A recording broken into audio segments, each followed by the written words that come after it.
Amores, tudo certinho? Gente, vamos para mais uma aula sobre ciclos biogeoquímicos. Dessa vez, nós temos aí o ciclo do oxigênio. Pessoal, é uma aula mais pragmática, é uma coisa mais enxuta, tá certo?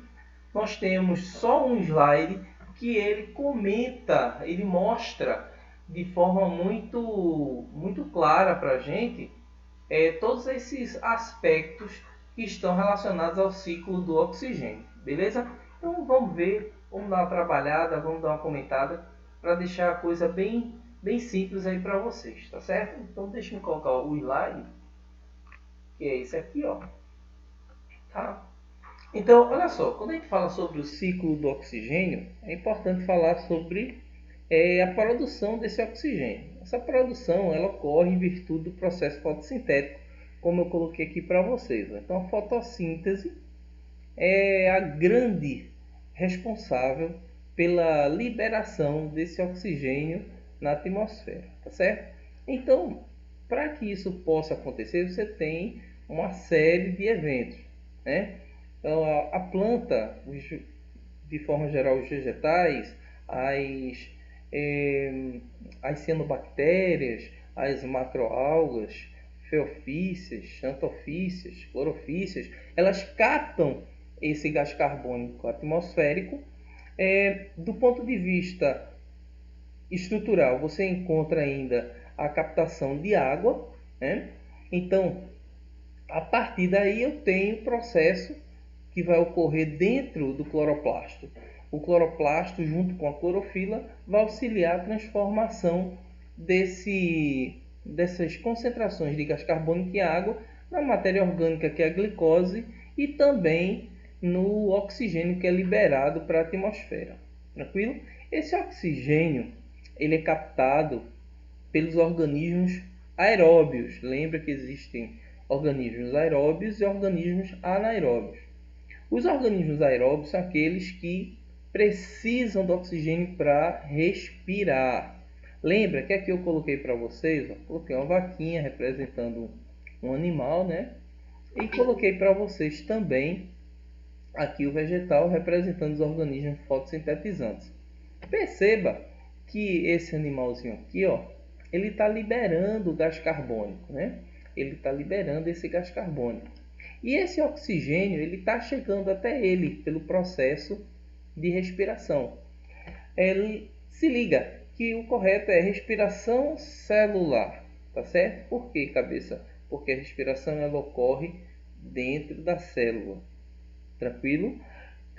Cabeça, mas de que maneira? Eu tenho glicose mais oxigênio formando gás carbônico e água na presença da mitocôndria. Então a mitocôndria é a organela que vai viabilizar esse processo.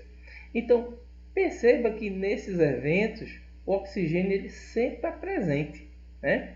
Processo de evapotranspiração, a liberação dessa água na forma de vapor a partir dos vegetais.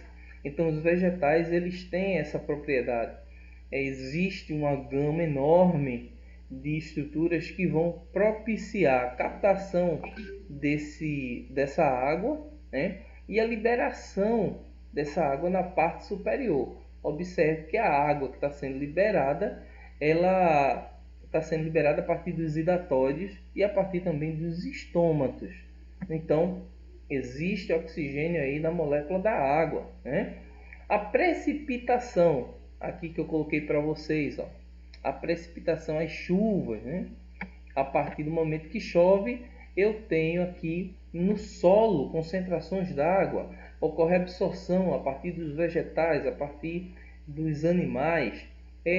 Cabeça, mas existem outros grupos que vão absorver essa água. Bactéria precisa d'água, protozoários precisam d'água, né? Então, os fungos que são heterotróficos, do ponto de vista molecular, eles também precisam de água, não é isso? Ingestão, absorção, predação também é um fator que viabiliza a ingesta de água, né? A decomposição que é proferida a partir dos fungos e bactérias que eu havia destacado para vocês. Então, quando você retrata todas essas condições, o oxigênio ele está presente, né? Ele está sempre ali viabilizando algum tipo de viabilizando ou auxiliando a formação de algum tipo de molécula, tá? Quando a gente fala sobre a produção do gás carbônico, esse gás carbônico ele é sintetizado a partir do momento que você tem oxigênio disponível, né? Esse oxigênio disponível auxilia a produção do gás carbônico. Existe uma dinâmica atmosférica que está intimamente relacionada exatamente à formação do elemento químico oxigênio, formação do gás oxigênio e formação do ozônio, tá certo? Então observa que temperatura, não é isso? É um dos fatores, junto com a luminosidade solar, é um dos fatores que viabilizam exatamente essa dinâmica atmosférica na produção do elemento químico oxigênio, do gás oxigênio, que é o O2, e do gás ozônio, que é o O3. Tranquilo? Outra característica que a gente pode comentar, que é muito destacada aí nessas provas da gente, né, é exatamente o buraco na camada de ozônio. Observa que os CF6, que são os clorofluorcarbonos ou clorofluorcarboreto, são substâncias que são liberadas a partir dos aerosóis, né? Então, esses compostos, quando eles são liberados na atmosfera, eles promovem diminuição da camada de ozônio. E essa diminuição ocorre normalmente nos polos. Existe uma teoria que mostra o seguinte: um dos fatores que determina exatamente a concentração de ozônio na atmosfera é nada mais, nada menos que a temperatura. A temperatura é um fator preponderante no que se diz respeito à presença desse ozônio. Tanto prova que é possível observar e já é sabido pela comunidade científica que entre os trópicos eu encontro uma concentração muito maior de ozônio. E nos polos eu encontro uma concentração menor de ozônio. Existem até alguns estudos que mostram o seguinte, que o ozônio em grandes concentrações na atmosfera, mais especificadamente na estratosfera, né? E consequentemente essa troca de concentrações mais altas da estratosfera e da troposfera com ozônio pode acarretar dano aos vegetais, principalmente aos vegetais. Eu tive a oportunidade de estar num congresso lá no Rio Grande do Norte e existia um grupo de pesquisa lá da universidade que trabalhava exatamente com teores de ozônio em plantas. Então, às vezes, o que é que acontece, gente? É uma coisa muito interessante. Em algumas situações, o que é que acontece? Pega-se uma folha de uma planta, tá? Pega-se uma folhinha e é possível perceber dano nessa folha. O dano que algumas folhas elas apresentam, ela está relacionada à ação fúngica, ou seja, ação micótica. Porém, foi observado no Rio Grande do Norte, né, que existia um teor muito mais alto de ozônio.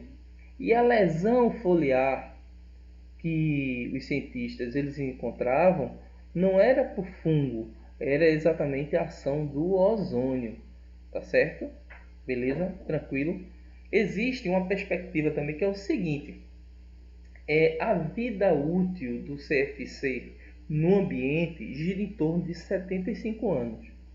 E acredita-se, existem alguns estudos que mostram que cada moléculazinha de CFC ela consegue deteriorar, ela consegue quebrar exatamente 100 mil moléculas de ozônio. Uma moléculazinha de CFC ela consegue quebrar em torno de 100 mil moléculas, uma coisa assim impressionante, tá certo? Então o ciclo está aqui, como comentei sobre todos esses aspectos aí para vocês. A gente vai dar uma certa resumida aqui, uma coisa bem rápida, tá? Então perceba que o vegetal ele tanto respira, tanto promove fotossíntese, né?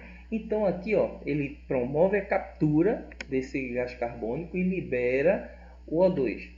Esse animal, ele capta esse oxigênio e libera o gás carbônico. Esse gás carbônico, tá? Aqui, ó, da queima de combustíveis fósseis, também ele é captado pelos vegetais, pelas algas, cianobactérias, clorofícias, feofícias, as xanthofícias. Então, observe que a dinâmica ela é grande, né? Você tem várias nuances, vários aspectos aí que estão relacionados a esse processo, né? Perceba também que nós animais, né, que eu representei exatamente um mamífero, também ocorre a assimilação desse oxigênio, desse elemento químico oxigênio, a partir da alimentação. Tranquilo? Aqui, ó, diminuição, eu encontro a diminuição e a partir daí esse oxigênio ele entra também no processo de decomposição a partir dos fungos e bactérias. Beleza? Tranquilo? Então, em suma, tu tens aí os principais aspectos que vão relacionar o oxigênio. Primeiro, fotossíntese, não é isso? O vegetal fotossintetiza e respira. Nós, animais, só respiramos, a gente só tem mitocôndria. Vegetal tem mitocôndria e tem cloroplasto. Evapotranspiração, quem é que promove? Vegetal, né? A partir dos hidatóides e a partir dos estômatos. Água na forma líquida, água na forma gasosa. Precipitação, chuva, está aqui, ó, que eu coloquei para vocês também. É liberado no solo, não é isso? Então vai ocorrer a absorção dessa água, né, que contém átomos de oxigênio, não é isso? Ingestão e absorção. Predação, que é uma característica ecológica, que a gente vai ver um pouco mais à frente, e também disponibiliza o oxigênio. A decomposição, que eu havia comentado agora há pouco, e o último tópico aí que eu quis colocar para vocês, que devemos entender todos esses aspectos como parte de um grande processo, como parte de uma grande estrutura metabólica que promove a entrada desse elemento químico oxigênio e a liberação desse elemento químico oxigênio para o ambiente. Beleza? Tranquilo? Então, amores, é uma aula curta, é uma coisa bem pragmática, bem objetiva. A gente teve a oportunidade de ver todas as características relacionadas ao oxigênio, então a gente fica por aqui, tá certo? Fica com Deus. Um grande abraço no teu coração, beleza?